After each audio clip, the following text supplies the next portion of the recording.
What's good, gamers? It's Trayvon coming at you with another video. Today I'm bringing you some tips that will massively help your Ironman account, whether you're a fresh Ironman just starting out or you're all the way at the late game. Some of these tips should help you. You can kill one regular Hydra with a wild pie once you're past 90 Slayer for the Korend Elite Diary. 95 Slayer is a pretty huge grind, so this should save you a ton of time. To make a wild pie, you'll need raw bear meat with a pie shell, combined with a raw chompy and a raw rabbit. You'll also need level 85 cooking. Don't be afraid of Wildy Slayer. Wildy Slayer is actually huge early on in the account. Not only can you get some great loot using the Laren's keys that drop off Slayer monsters, like the Dagon High set, but you'll also stockpile a ton of Slayer points. We're talking about 25 points per task, and with the recent Slayer changes that were included in the summer sweep up, Slayer masters can now have different block lists, which means you can have a block list specifically curated for Wilderness Slayer. You can collect red shins to quickly level range in the Monkey Madness 2 tunnels. I did this to get 92 range for the Corrupted Gauntlet. Always rake the patch on Exeteria when doing your farm runs. It means your kingdom is always going to be at max approval. You should be using brutal arrows instead of ogre arrows when hunting chompies. Not only are they stronger than ogre arrows, but they're easier to make. You'll just need to complete Zogre Flesh Eaters to buy Archie logs from Uglug Nar. Then you can use these logs with a knife to make ogre arrow shafts. Then you just use the shafts with 4 feathers to make flighted ogre arrows, and finish it off with nails for the arrow tips. Just make sure you have a hammer in your inventory. Stone chests are great for medium clues if you hate implings. They're also decent for getting Lizardman Fangs to charge up your Xerix talisman for more teleport charges. Rudda's Blessing can get infinite tellies to the Korend Woodland. Korend Woodland is pretty close to the Zaya minecarts, which has a transport to Chambers before you can unlock the telly there, and it's also a nice quick transport to a bank, which is at Lovakenji. Get a level or 2 at the gem mines, and you should be set for jades and opals and red topaz pretty much for life. Red topaz being especially important for slaughter bracelets to make certain Slayer tasks last longer. Never forget to use slaughter and expeditious bracelets. I use slaughters all the time when I'm barraging tasks or I'm at Hydra, and I use expeditious bracelets if I'm just using Turiel for some quick Slayer points. The farming cape is OP. It's a pseudo crafting cape and a construction cape with the spirit trees all in one. It's fantastic for Slayer and bossing and should come in handy if you don't have a max cape. You can heal off Kraken using blood magic. This makes the 100 KC combat achievements task in one trip incredibly easy. Just make sure you're not going to get 6-hour logged if you've been gaming. Plant a whiteberry bush at the monastery. The Artie Cloak 1 teleports you unlimited times to the monastery, and you can collect berries from the bush during farm runs or whenever you need to run to the fairy ring that's pretty close. The zombie axe is actually pretty crazy. Defender of Varrock has pretty low requirements, all things considered, and getting the zombie axe from the armored zombies should allow you to pretty much get carried all the way to 85 Slayer to when you'll be able to get an Abyssal Whip. Unlock Ice Burst before seriously committing to Slayer. Bursting a lot of your Slayer tasks will give you a ridiculous amount of magic and defense experience, since you should be bursting on defensive anyway. Do not do much Barrows at all. At this point, Barrows is kind of a noob trap. Moons is far faster to grind a complete set with, and it has dupe protection. You'll also get lots of resources like water orbs, super compost, swamp tar, and clay. Have a ton of jewelry with random charges. You can decant them at the Rune Sky at the Grand Exchange. It's recommended that you use all of your XP lamps on Herblore. Since you need to grow the majority of your herbs to level the skill, herb lore is essentially time gated, and this is why you should use all of your lamps on it. Do not use miscellanea too early. It costs over 75k a day, which can be pretty rough if you don't have a decent source of GP at the early through mid game. Use moonlight mixes for early prayer potions. If you don't have the level or any ranars to make prayer pots, then moonlight mixes are a great alternative.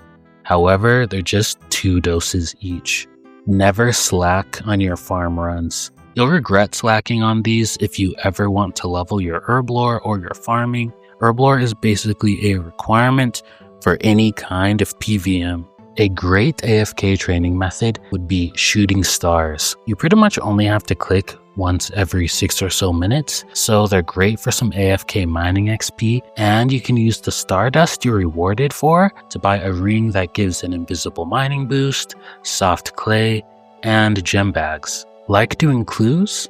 You can enable a setting to allow you to automatically unequip clue stash items when you click on a stash. Wealthy citizens for thieving are actually a great AFK alternative to blackjacking. These were released in Varlamore Part 1. When you start a new Ironman account, your number 1 priority should be to focus on questing. Refusing to do questing is just breaking your account, because questing will give you access to all areas in the game and end up making your account well-rounded. Do not do much crabbing. Crabbing is actually kind of trolling yourself on an Ironman account, because with how important Slayer is, there isn't much of a point to be maxing your combat stats on the crab unless you like millions of post-99 combat experience.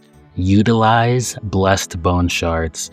These shards are rewarded from doing activities around Varlamore, and you can use these bone shards at the libation bowl with blessed sunfire wines, and they make a pretty decent prayer training method, giving you upwards of 1 million prayer XP per hour. If you're having trouble finding some decent mage armor, then Bloodbark is actually a great set. Not many people know about this set, but it is some great non-degradable mage armor with a 1% magic bonus, and you can create it after getting the rune scroll of Bloodbark from the Shades of Morton minigame.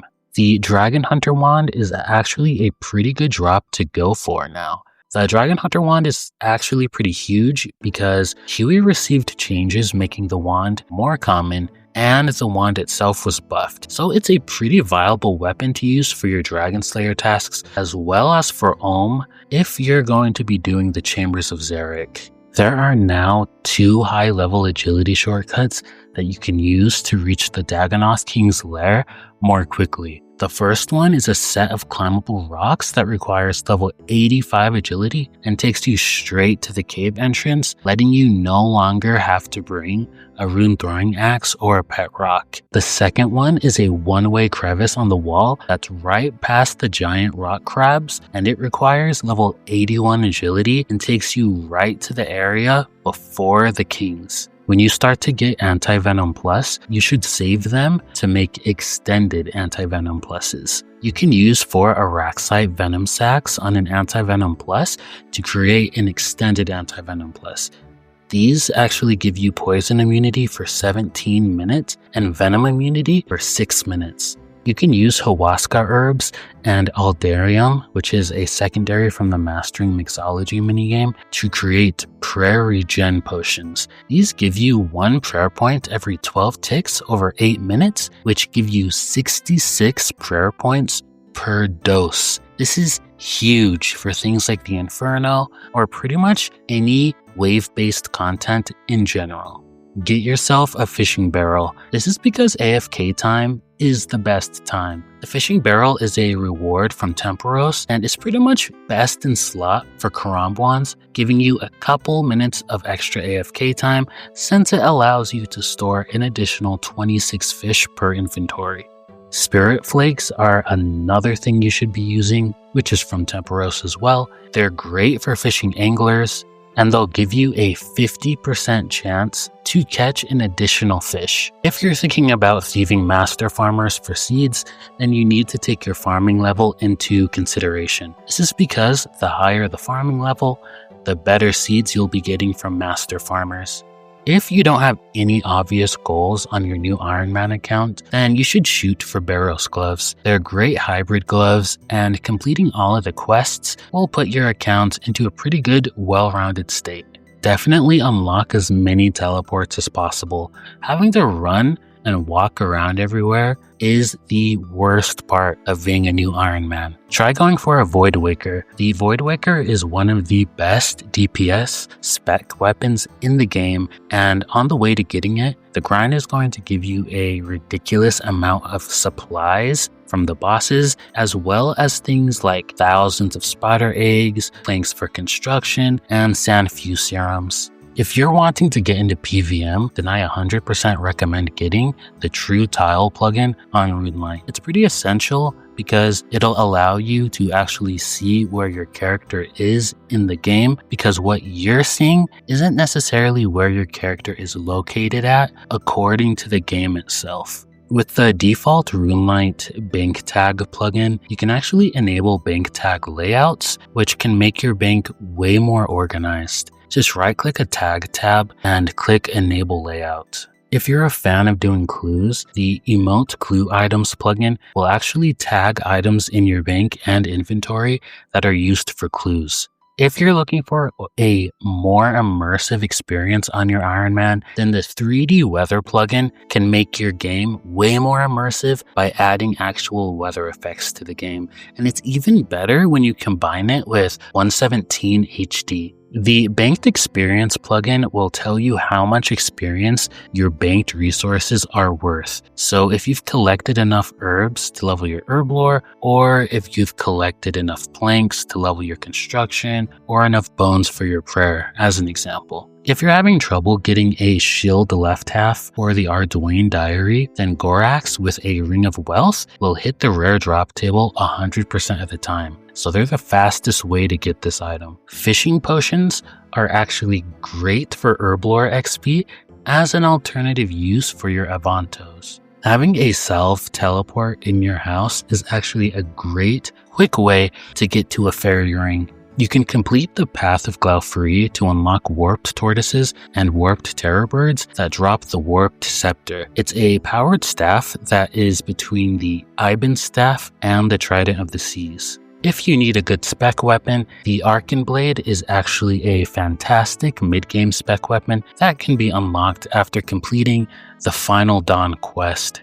The prescription goggles from Mastering Mixology gives you a 10% chance to save a secondary ingredient when mixing potions. Killing Necreals in the Slayer Tower is actually phenomenal for extra Herblore XP due to all the seeds they drop. They also drop a ton of soft clay for teletabs. There's a black warlock butterfly stuck behind the fruit tree patch in the farming guild. This is great if you ever want to farm butterfly potions. You can just spam click one tile. Black butterflies can allow you to make black warlock mixes, which are potions that boost your strength level by 4 plus 15% of your strength level. And there you have it, 50 tips that are going to help you on your Ironman journey. If you found this video helpful, don't forget to leave a like and subscribe for more Ironman content. Drop a comment below and let me know if you have any more tips that could be useful for other people. Thanks for watching, and I'll see you in the next one.